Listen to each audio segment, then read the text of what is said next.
जब हम कीमोथेरेपी देते हैं, जब कैंसर का ट्रीटमेंट होता है, उसमें या तो हम ओरल कीमोथेरेपी दे सकते हैं या तो हम इंट्रावेनस कीमोथेरेपी देते हैं, मतलब इंजेक्टेबल।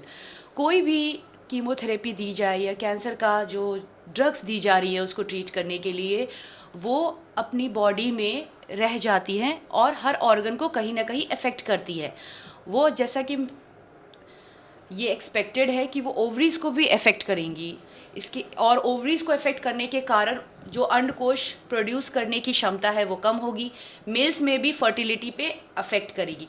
इसके अलावा ये माना जाता है कि जो कैंसर की जो ड्रग्स है वो टेराटोजेनिक होती है। मोस्ट ऑफ द ड्रग्स, काफ़ी ड्रग्स टेराटोजेनिक होती है, मतलब कि वो बच्चों में बर्थ डिफेक्ट्स कर सकती हैं। अगर कीमोथेरेपी के दौरान पेशेंट ने प्रेगनेंसी प्लान की तो वो जो ड्रग्स हैं वो बच्चे के ग्रोथ एंड डेवलपमेंट पे असर पड़ेगी और वो बर्थ डिफेक्ट्स हमें बच्चों में नहीं चाहिए। उन कीमोथेरेपी को बॉडी से पूरी तरीके से निकलने में अराउंड 6 मंथ्स का टाइम मिनिमम लगता है। इसीलिए हम हमारे पेशेंट्स को एडवाइस करते हैं कि कीमोथेरेपी का कंप्लीट साइकिल्स हो जाने के बाद आफ्टर 6 मंथ्स ही वो प्लान करें, अगर उनको अपना बेबी प्लान करना है तो। एंड ड्यूरिंग कीमोथेरेपी हम लोग एडवाइस नहीं करते हैं कि वो फैमिली प्लानिंग में जाए, क्योंकि वो कीमोथेरेपी उनके बच्चों पे असर करेगी।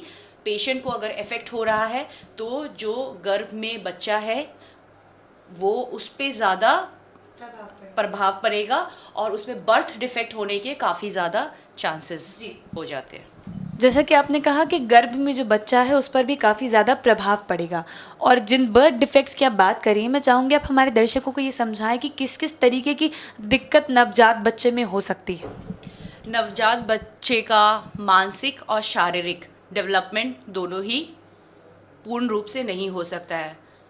मेंटल रिटार्डेशन हो सकता है, बॉडी में जो ऑर्गन्स फॉर्म हो रहे हैं उनका इनकम्प्लीट डेवलपमेंट हो सकता है, उनके हाथ पैर की फॉर्मेशन, उनकी बॉडी के ऑर्गन्स के फॉर्मेशन, इसमें कमी आ सकती है, उनको कोई और जेनेटिक सिंड्रोम भी हो सकता है।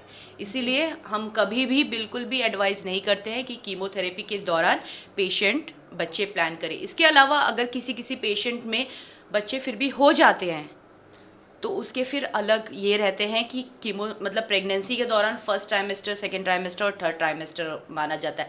फर्स्ट ट्राइमेस्टर में तो बिल्कुल भी बेबीज़ प्लान करने के लिए नहीं कहते। सेकेंड और थर्ड ट्राइमेस्टर में अगर किसी को बेबी हो गया है तो फिर हम उस हिसाब से ट्रीटमेंट को मॉडिफाई करने की कोशिश करते हैं। पर ऑल इन ऑल अगर ऑप्शन दिया जाए तो ऑब्वियसली कीमोथेरेपी कंप्लीट होने के 6 मंथ के बाद ही बच्चा प्लान करने की बात कर एडवाइस करनी चाहिए।